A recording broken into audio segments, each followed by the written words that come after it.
Hey everybody, I'm Dan Lapel from New Focus Recordings. I'm here with the great trumpeter Andy Kozar. He's got an awesome new solo trumpet and electronics album that came out 2 weeks ago now, right? Or last week. I guess Last week, I it guess was so. last Yeah. Friday. Sorry, called A Few Kites, and we're gonna chat through about a few of the selections on the album and the project in general.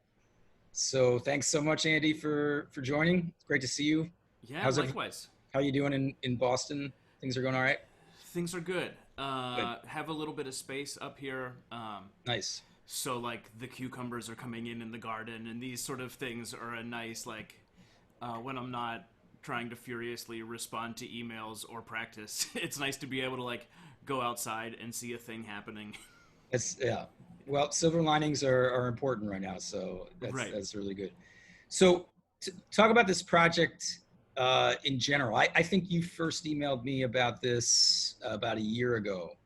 That sound about right? Yeah, I think so because I came to you with it when it was pretty close to being done or close-ish. Like a lot of stuff had been recorded by that point. Right. Um, yeah, so it was I guess recording the project came after I had started commissioning all these pieces. So the very first piece that I had commissioned for trumpet and electronics was from composer Tyler Harrison, piece called Flutter.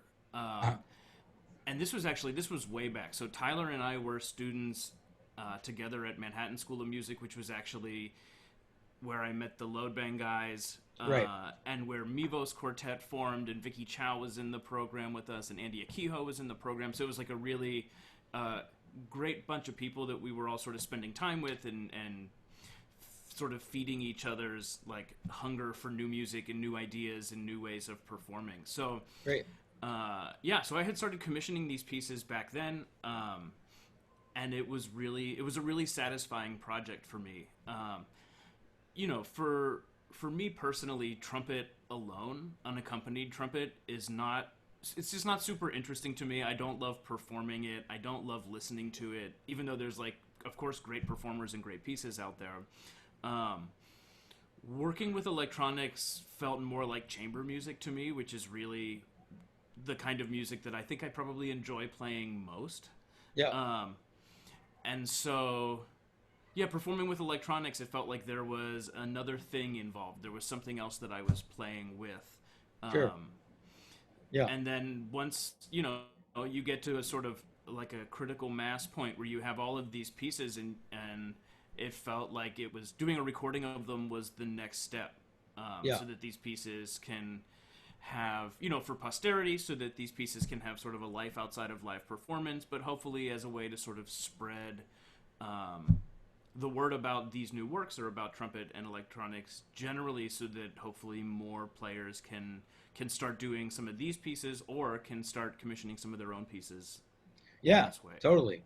And we talked about this briefly before we started this call, but I'm not as familiar with the trumpet and electronics repertoire. Less of that stuff has come across my radar, or I would say brass and electronics in general, as I am with woodwinds and electronics. And I wonder, from your interesting vantage point as somebody who's part of Load Bang, which obviously is extremely active new music group commissioning a lot of composers, but also someone who is in the brass community.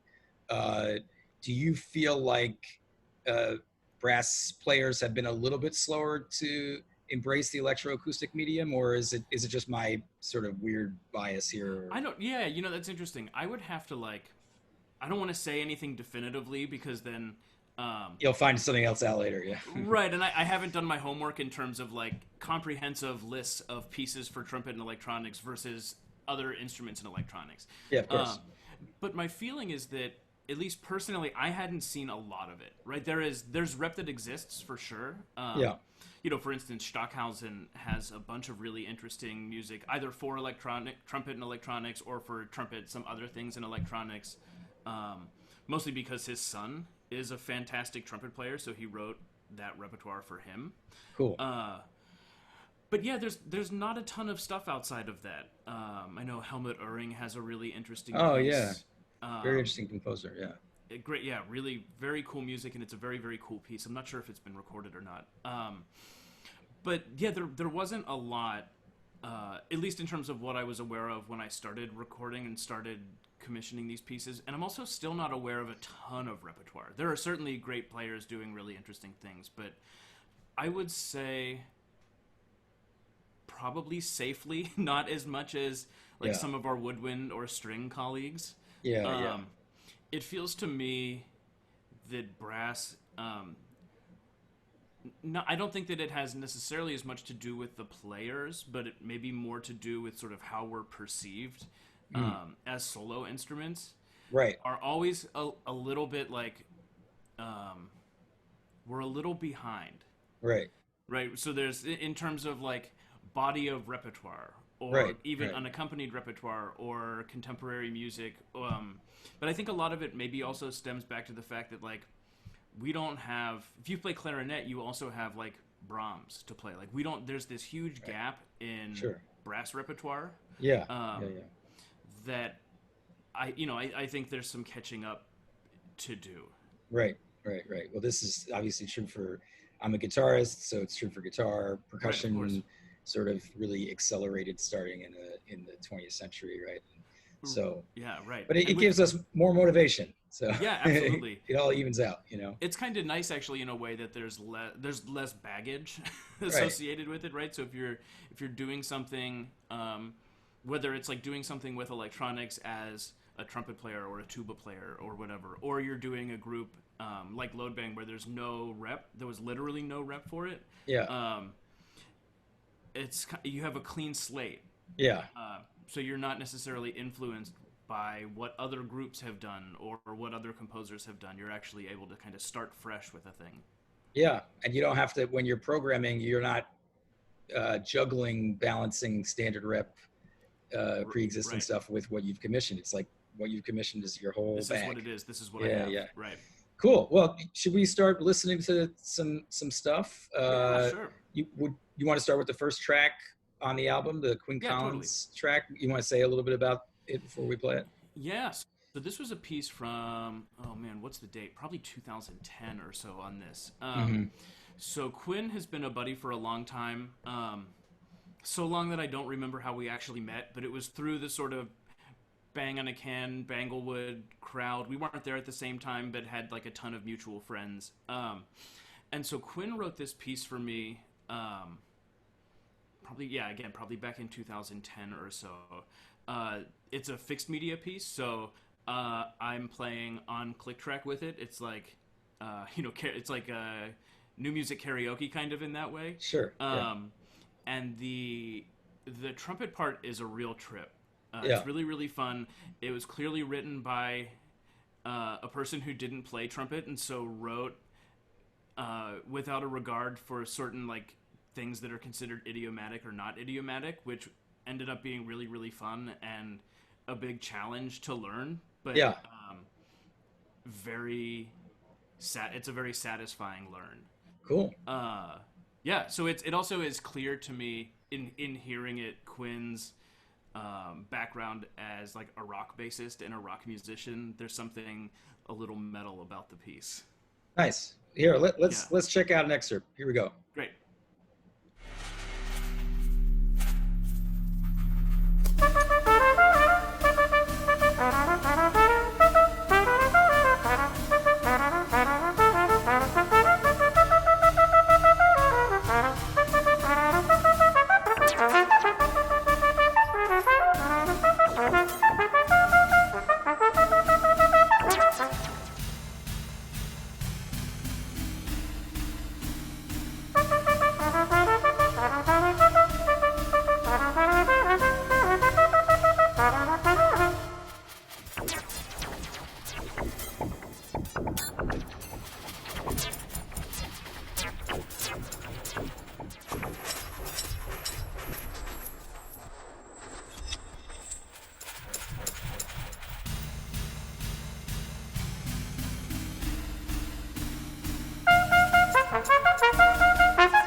That was an excerpt from Quinn Collins's Blister, first track on the album.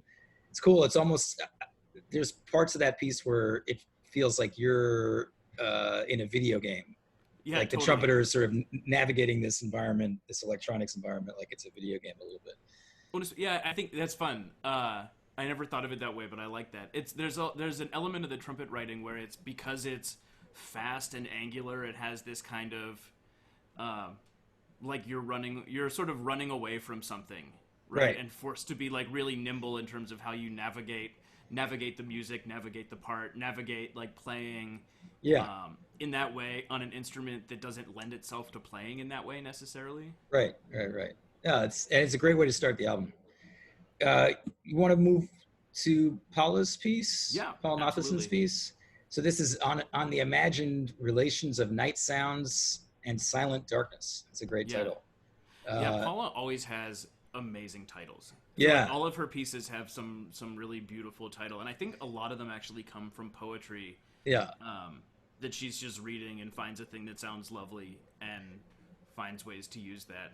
totally. And she's on Loadbang's most recent release with New Focus, the Uh title huh. track, Old Fires Catch Old Buildings, right? Which again is a little snippet of poetry. Yeah, and also has a really great piece on a Dither record that we put out. Right. I've been really enjoying getting to know her work, and one of the things I like about, at least as far as I can tell, about what she does is she sort of pulls back from the canvas a little bit, and there's a way of approaching the material that is sort of like macro, like a lot of collage textures, a lot of layered ideas, in a time in music when I feel like there's a lot of sort of like micro intensity on timbre and on pitch and on material. Like this is, I find her stuff to be consistently refreshing in that way. Yeah, and you can see it in the notation. The fact that you're not improvising over it really, but you're given these sort of fragments. You're given these pitch materials and you're basically told like, these are the pitches to use. These are the general articulations to use, and this is the time frame in which to use these Yeah, in. cool. But outside of that, there's a lot of freedom. There are a small handful of parts where she'll write like 8 minutes and 16 seconds. This thing needs to line up, Yeah, but that's so rare right. that then those moments end up being incredibly effective because it has been so. It's like gelatinous or something. It's just been sort Yeah, of moving, and then all of a sudden you have this like very clearly something locks in and then pulls apart again yeah, in a really beautiful way. yeah. And I also, this was, the contrast of the electronic part from Quinn's piece to this Right. piece really couldn't be more, right? This is much more environmental, much more sort of ambient, creating a sort of a setting, and it's all found sounds from New York summer, Yeah, right? so we actually worked on it.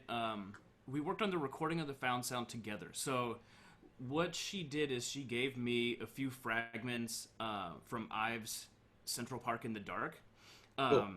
So some of it was just direct fragments from the piece. Some of it was just some pitch content that I played these long tones.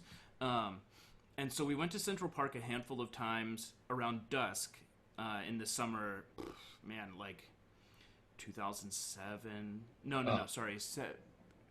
Man, they all get blurred together. Maybe this Yeah. was like 2007. This would have been like maybe 2014, 15, somewhere in there. Okay. And so what we would do is we'd go to Central Park around dusk, and I would play these fragments for her. But she would have these found sound like recording devices, or like field recording devices, and she would spread them out around the area that I was playing these. So the idea was that you would have these vantage points. You would be hearing what I'm playing from different vantage points. Wow, that's But cool. then she would camouflage these and leave them overnight. So her idea with it was she wanted to collect all of this sound, all of this material that would basically help her kind of figure out how sound changes in a space over time, Mm. both from like 7 or 8 p.m. to 7 or 8 a.m., But then also, because we did it throughout the whole summer, how does sound in the same space change then, like another level removed from it or sort of zoomed out? So how is the sound in June different from the sound in the same spaces in August? And And so did by the you time find that there was a very audible difference? I think so in terms of the activities you could hear, Yeah, right, like because you sure. can hear some softball being played. You Yeah, know, yeah.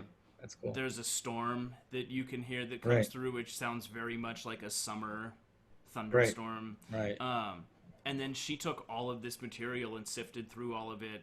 She had won Yeah, the Rome Prize, so part of her project when she was in Rome was sifting through just hours and hours and hours of material and putting yeah, together the electronics track of it. yeah. Oh, that's great. I found this. I mean, without any of this background, it would have been a moving piece for me anyway. But also, given, I mean, we're more open than we were before, right? But New Right. York is sort of like on pause right now, and I found that this to be like a nice sort of homage to the city in its full lived state, Right. Oh, it's Uh, beautiful. yeah. So let's take a listen to Yeah, a great. minute or so. Okay.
Beautiful. Yeah, that's a really cool piece.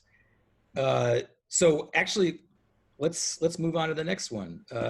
This is by composer Heather Stebbins. It's called Tracer, and Heather also wrote the liner notes for the Yeah, she album, right? wrote really beautiful and very flattering liner notes. I feel like I should pay her for the nice things that she said about Wait, me. is you didn't already? Isn't that how our business works? Right.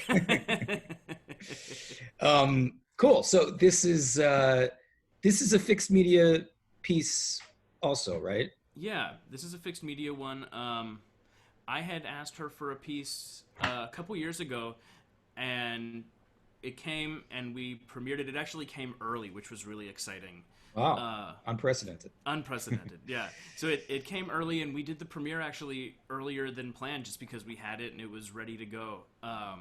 And so it was actually also a late addition to the record, because I wasn't planning on having it in time for it. So it was felt really lucky that I was able to include this piece on it and didn't have to Yeah, wait till the next one. great, great. Anything else you want to say before we check it out? Um, yeah, I mean, I like so a lot of the pieces on the record have me playing trumpet in like fairly traditional ways of playing trumpet. Um, so even if there's like all sorts of muting or all sorts of color stuff, my lips are vibrating into the trumpet mouthpiece and I'm playing trumpet. Yeah, With Heather's, I think she did some really interesting extended technique work that helped me match the kind of post apocalyptic like machine sound vibe of the electronics, which I think are really terrifying and exciting and really fun to listen to. yeah. So she had me actually this wasn't planted, I promise, but I have an instrument right here. So she had me deconstruct the instrument slightly. So just if you slightly loosen these caps, Yeah. you get this sort of janky machine Ah, sound. cool. So she found ways of taking the instrument and adjust it to match the electronics. Yeah. Also, I had to do some multiphonic singing that just sounds really, really busted. Yeah. Like, again, in this sort of machine, trying to get started and breaking down, trying to get started and breaking down. So I think the way that she dealt with color in the instrument is really, really interesting, and is also not a surprise. Like, I met Heather through her work with Loadbang, and she wrote us a really fantastic piece called Quiver, which is going to be on one of our upcoming records. And she also just wrote us another piece for Loadbang and Strings that we've also recorded. And the way that Heather deals with like instrumental color and overall shape and form of piece, I think is really extraordinary. And Great. this piece is a little bit of a shorter version of that, but I think it's very, very clear as you listen to it, the way that she deals with shape and form, and also instrumental techniques, and the way that she blends these things together is really, really special. Cool. Let's check it out. Yeah.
Cool. Really, really interesting to hear what Heather Stebbins is doing there. So the last piece we're going to talk about is from Ken Bueno, wonderful composer based out in Berkeley, California. And I think, anybody who's worked in new music for the last couple decades has surely had the pleasure of working with Ken. He's an incredibly creative guy. And this is a 2-movement piece, Quentin. Uh-huh. And actually, this piece to me really sort of sums up something about the essence of this record, if I may. Like this sort of, it feels like there's this continuum from conventional trumpet playing to sort of extended technique to modifications of the instrument itself, like what happened in Heather's with the loosening of those caps. Right. Through the electronics, where you have some fairly straightforward fixed media, and then you have like the collage found sound type of thing that Paula did, right. And into live electronics, and even some triggering that you do in this piece. Right. So talk about that a little bit. I mean, there's modifications to your instrument. There's various different kinds of electronics going on here. So yeah, totally. So I think when we listen to this sample, we're going to be listening to the second movement, which is titled Mausoleum. But on the record, there's a very short first movement called Benji's Song, and in that movement, let me take this apart here. So I played just on the first valve slide. Wow, cool. So what I do with that is, and hopefully you'll be able to hear it. If I put it up to my mouth, and you can hear, I'll get this close to the mic here, you can hear the tapping sort of sound. If I get it right up close to my mouth. Nice. you change the formant just a little bit. Yeah.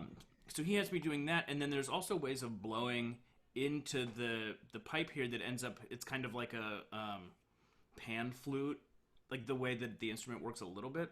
Yeah. And you can blow hard enough to catch the upper harmonic there. Cool. So in the first movement, he has me tapping and changing mouth shape, and using it as this sort of fluty instrument. And then in the second movement, I actually keep the slide out and insert a long plastic tube into this side right here. So basically, every time I press finger 1 down, rather than essentially just lengthening the instrument this much to access a different harmonic series, I lengthen the instrument by like 7 feet. Right. This plastic tube that goes to the other side. So it has, he calls it a hookah trumpet. Right. And so in the actual piece, it's for hookah trumpet and electronics. Wow. That's but awesome. what that does is it gives me access to an F quarter sharp harmonic series. But it also totally changes the color of the instrument because there's no bell on the other end. Right. So in the recording, you'll hear this kind of distant sounding. So you'll hear normal trumpet playing that you're hearing sort of closer mic'd, but then off in the distance you hear this like broken alp horny kind of thing. And so that's how that's working. Cool. Yeah, and the electronics going on during this passage, it's sort of it's a mix between fixed stuff and triggered stuff, or is all triggered? It's all triggered stuff. Okay. So I mean, I guess in a sense, triggered stuff is still fixed, in right? A way, right. Yeah, the way that it works is that I had sent Ken a bunch of recordings of me playing all sorts of different stuff, excerpts from the piece, and then also just some scales and just some long tones, so that he had a bunch of material to work with. And so then in the electronics, I'm triggering these pre-designed sounds that he's made. So I can do it by myself, but the trumpet part is really, really extensive, and there's a lot going on. And a lot to pay attention to, just in terms of like playing all the right notes in the right places. So in the past, in live performance, I prefer actually to have an assistant doing it. So we went to Mexico back in September, and I was able to bring my wife. Corrine came down, and we were able to justify her coming to Mexico by she needed to press the buttons for me on this one particular piece, right? So, but yeah, so there are ways that I can do it myself, but there are so many cues and so much happening in the trumpet part. It works a little bit better with some help. What's the length of the longest cue? I don't know. I mean, I'd have to go back and look. It's definitely not more than like 15, 20 seconds. Right. So there's not a lot of material that it's sort of like once you start the track, you're actually lining up in any kind of sort of rhythmically coordinated way. Right. The way it works basically is that there are these events, or there are these things bangs playing or whatever, trumpet, that line up directly with when of course, a cue happens. But once the cue happens, I don't necessarily have to be listening to the cue to line stuff up. I just need to make sure that the cues start at these exact moments in the I guess I always find this interesting as well, because of course there's this sort of more, I guess you could call it, conservative tradition of electroacoustic music where there is one or maybe two cues and everything else is notated and you're lining up with it, like a chamber musician. Right. And then on the other side of the coin would be like fully live processed, where the performer is just playing and the max patch or whatever is processing it and responding, and then triggering is somewhere in the middle. But it can be everything from you trigger 3 cues that you still have to sync up with to you trigger a series of effects that you don't have to sync up to at all, Right, totally. Well, what's interesting too is that in the first way you mentioned the idea of like these sort of long cues that then you have to line up to, and it's like chamber music.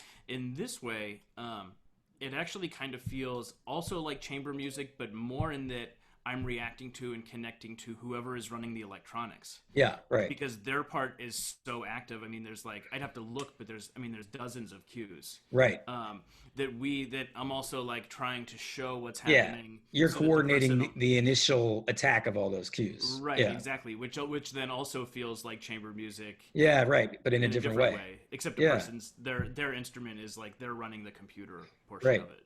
Right, right, right. But you're another interesting implication of that though is that you can take a drastically different tempo from performance to Totally. performance. Whereas like when you play a fixed media piece with a longer cue, the tempo has to be, Right. I mean, I'm always finding in performance that the fixed media tapes drag a lot. Hmm. Sorry, that was a joke. You didn't get Oh. it. Right, because I always rush. I was thinking, I was just like, huh, how would that happen? Yeah, yeah. Always blame it on the other guy. Yeah, right. Anyway, you want to say anything else about this before we play Ken excerpt of Ken's piece, or No, let's hear some. let's check it out? Okay. So.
Great. That's super cool. Really, really interesting piece.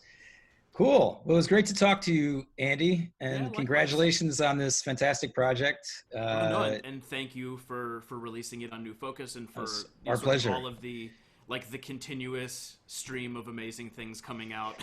It's Well, fun to see like what our and colleagues and friends are doing. it's great to be able to work with you again. This time in the context of a soloist. Of course, your awesome new music quartet Low Bang has two releases with us, and they've both been Right. fantastic. And I think you're also on one of Reiko Futing's Uh-huh. albums as well. Yeah, So it's both with been Load Bangs on that, and Kareen, my wife, and I are right, in of a course. duo on Yeah, that piece yeah, too, yeah, yeah. So or on that record. it's been fantastic to have you in the catalog in such an active way. So Thanks. cool. So FCR 262, Andy Kozar, Few Kites. Check it out. It's all the places that you can pay for and not paid for music in the in this crazy world that we're living in. And hope everybody's doing okay. Andy, you want to say any final words about the record? Anybody Yeah, involved? sure. It's funny. It's, of course this is obvious, but it's like when I'm doing a project like this, or when any of us are doing projects like this, it becomes very clear how it's like a total team effort, despite the fact that there's like usually one person's name or one ensemble's name on the front of it. Of course. And so, it's through the process of this, especially Ryan Straber at Octavin Audio, who I feel like should be the next recipient of the Genius Grant, because he's responsible for making like everybody in our community sound as good as Yeah, as all yeah. these records sound. Absolutely agree. He's an absolute genius and an indispensable part of the community. Totally. The album art of the record was done by a very dear friend of mine, Lusa Molnar, and so she did the album art, but also the art on the album is of her art. And cool. She's a great studio artist. Great. Jeff Gavitt, who is he has a piece on the record and is also the singer in Load Bang, was very gracious and came up to Octavin a couple times with me to be an extra set of ears. Fantastic. So he's my de facto producer. Yeah. And also in terms of fundraising, New Music USA was really, really helpful in Wonderful. in helping me fund the record. So Great. yeah, really appreciate everything everybody did to make this possible. Cool. Well, congrats. It's a culmination of many years of great work, and all the composers, I'm sure, are thrilled, and hopefully these pieces reach hungry ears of trumpeters that's the goal. and sort of infiltrate the repertoire. Right. Cool. That's the dream. Yeah. Great to spend this time with you, Andy. We'll talk Likewise, to you thank you, soon. man. Take good care. Thanks, Bye. you too. Bye-bye.